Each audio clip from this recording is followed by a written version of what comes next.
दोस्तों के राहुल गांधी चंद्रबाबू नायडू के सीधे संपर्क में हैं। आंध्र प्रदेश के पूर्व मुख्यमंत्री जगन मोहन रेड्डी ने यह कह करके बीजेपी की चिंता को बढ़ा दिया है।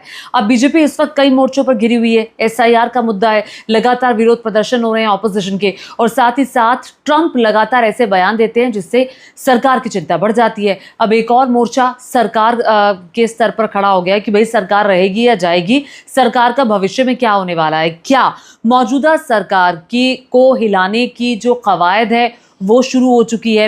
क्योंकि जगन मोहन रेड्डी का बयान तो यही इशारा कर रहा है। जगन मोहन रेड्डी आंध्र प्रदेश के 10 साल तक मुख्यमंत्री रहे। 2024 में बीजेपी ने जगन मोहन रेड्डी को साइड करके, यानी उनका हाथ छोड़ करके दामन थाम लिया किसका? चंद्रबाबू नायडू का। अब चंद्रबाबू नायडू जो हैं वो मौजूदा दौर में, मैं आपको ये बता देती हूँ कि मुख्यमंत्री हैं आंध्र प्रदेश के, और साथ ही साथ वो बैसाखी का काम कर रहे हैं मौजूदा बीजेपी की केंद्र की सरकार के लिए।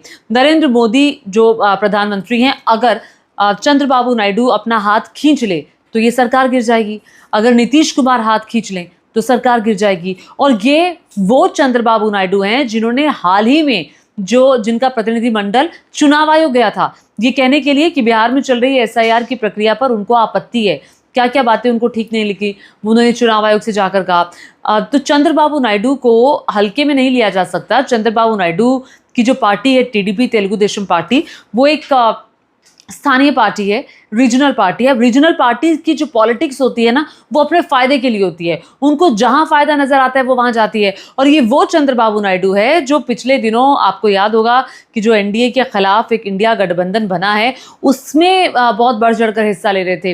वो उस गठबंधन के एक किस्म से मुखिया बनना चाह रहे थे कि भाई वो उसको लीड करना चाह रहे थे। तो फिर अचानक से चंद्रबाबू नायडू ने पासा पलट लिया, क्योंकि आंध्र प्रदेश के चुनाव थे, लोकसभा चुनावों के साथ वहाँ पर के उनकी पार्टी की जीत हुई और सांसद भी उनके काफ़ी ज़्यादा बन गए, जिसके बाद उन्हें लगा कि नहीं, मुझे फ़ायदा मिलेगा इस बीजेपी को सपोर्ट करके। तो चंद्रबाबू नायडू भविष्य में क्या करने वाले हैं, और क्या चंद्रबाबू नायडू हॉटलाइन पर संपर्क में हैं? राहुल गांधी से वो सीधे फ़ोन करके बात करते हैं, और राहुल गांधी भी क्या सीधे फ़ोन करके चंद्रबाबू नायडू से बात कर रहे हैं? क्योंकि दरअसल हुआ क्या था, जो आंध्र प्रदेश के पूर्व मुख्यमंत्री है ना जगन मोहन रेड्डी, इनके पिता कभी कांग्रेस में थे, राजशेखर रेड्डी, और काफ़ी वक्त तक रहे और काफ़ी कद्दावर नेता कांग्रेस पार्टी के रहे। हालांकि जब उनकी मृत्यु हो गई, देहांत हो गया, उसके बाद जगन मोहन रेड्डी के जो रिश्ते थे वो कांग्रेस पार्टी से बिगड़ गए। फिर उन्होंने अपनी अलग पार्टी बनाई और अलग पार्टी के बाद वो मुख्यमंत्री बनी। अब देखिए, अब कहानी और ट्विस्ट इस बात का है कि सवाल पूछा गया था जगन मोहन रेड्डी से कि आप ज़रा बताइए, राहुल गांधी जो एसआईआर की प्रक्रिया पर सवाल उठा रहे हैं, वोट चोरी को लेकर के आपका क्या मत है? तो उन्होंने कहा कि अच्छा, वोट चोरी पर वो आंध्र प्रदेश के लिए नहीं बोल रहे हैं, वो इसलिए नहीं बोल रहे हैं क्योंकि वो सीधे बात करते हैं। जगन मोहन रेड्डी ने कहा कि वो सीधे राहुल गांधी चंद्रबाबू नायडू से सीधे फ़ोन पर बात करते हैं, और बीच में इस रिलेशनशिप के बीच में इस भूमिका को बहुत मजबूत किया है रेवंत रेड्डी ने, जो तेलंगाना के मुख्यमंत्री हैं, उनके ज़रिए। अब देख लीजिए, रेवंत रेड्डी के ज़रिए जो रिश्ता है चंद्रबाबू नायडू का और राहुल गांधी का, वो मजबूत हो रहा है दिन प्रतिदिन, वो ये कहना चाह रहे हैं। और उन्होंने कहा कि वो आंध्र प्रदेश के लिए बात नहीं करते हैं, आंध्र प्रदेश की वोट चोरी का मुद्दा नहीं उठाते हैं। क्यों? वो इसलिए क्योंकि वो सीधे बात करते हैं चंद्रबाबू नायडू से, वो दिल्ली का मुद्दा नहीं उठाते हैं। मतलब अरविंद केजरीवाल चुनाव हार गए, अरविंद केजरीवाल ने सवाल उठाया, इसके बावजूद भी वो कोई मुद्दा दिल्ली का नहीं उठा रहे, क्योंकि अरविंद केजरीवाल ने भी वोट चोरी के आरोप एक किस्म से लगाए थे और कहा था कि धांधली हुई है। तो बड़ा सवाल ये खड़ा होता है कि क्या आने वाले कुछ दिनों में जो फिलहाल मौजूदा सरकार है उसकी चूल्हे हिलती हुई आपको दिखाई दे रही हैं? देखिए, इतना ही नहीं है, और जो चंद्रबाबू नायडू है ना, वो अपना फ़ायदा हर जगह देखते हैं। चंद्रबाबू नायडू मौजूदा दौर में जो केंद्र सरकार है उससे आर्थिक पैकेज ले रहे हैं आंध्र प्रदेश के लिए, और कुल मिलाकर के जो वो अपनी भूमिका दिखाना चाहते हैं, जिस तरह से वो फ़ायदा लेना चाहते हैं, तो वो फ़ायदा ले रहे हैं।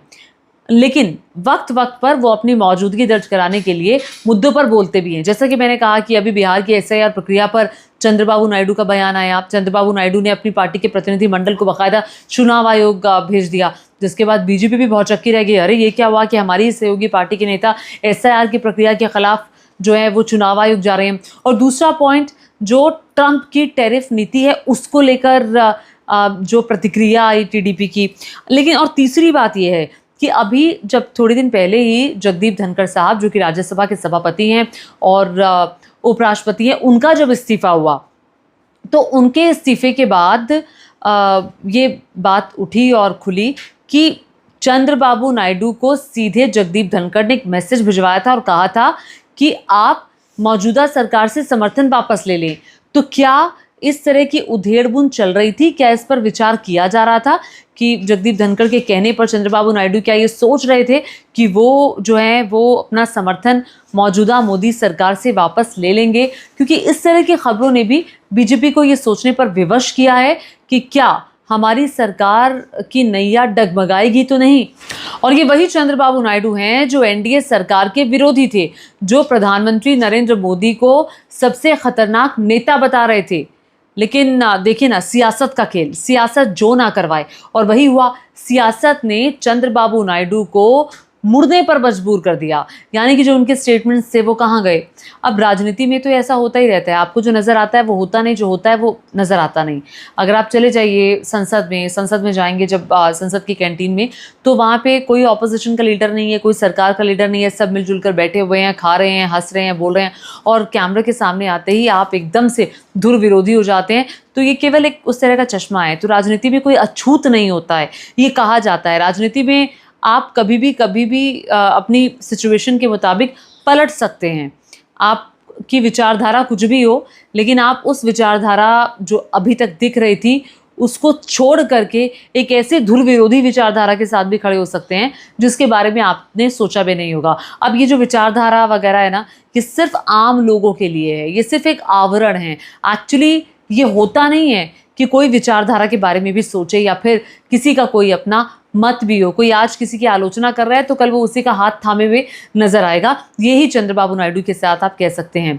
तो क्या आपको लगता है कि मौजूदा वक्त की जो सरकार है उसके लिए चंद्रबाबू नायडू कोई मुश्किल खड़ी करेंगे, जैसा कि जगन मोहन रेड्डी कह रहे हैं? अब देखिए, जगन मोहन रेड्डी का ये कहना कि हॉटलाइन संपर्क में है, यानी कि सीधे संपर्क में है, ये इस बात की ओर इशारा करता है क्योंकि जगन मोहन रेड्डी ने बीजेपी के साथ रहते हुए भी बीजेपी को कभी खुश करने में कमी नहीं छोड़ी, और जब अब वो छिटक गए हैं, दूर हो गए हैं, तब भी वो बीजेपी के साथ नहीं है, तब भी वो बीजेपी के खिलाफ नहीं बोल रहे हैं। तो क्या वो एक अविश्वास की स्थिति पैदा करना चाह रहे हैं चंद्रबाबू नायडू और बीजेपी के बीच में? क्या ये हो सकता है? क्या ये उनकी राजनीति का कोई हिस्सा है, कोई रणनीति है, या फिर वो ये बताना चाहते हैं कि वाकई में चंद्रबाबू नायडू सीधे संपर्क में है राहुल गांधी के और इस सरकार को दिक्कत आ सकती है? या फिर आपको लगता है कि कोई और रीज़न इसके पीछे? नीचे कमेंट करके ज़रूर बताइएगा कि आपको क्या लगता है। क्या वाकई इस सरकार को परेशानी आने वाली है आने वाले दिनों में, या फिर ये सिर्फ जो चंद्रबाबू नायडू के खिलाफ जगन मोहन रेड्डी की एक चाल है? आपको क्या लगता है?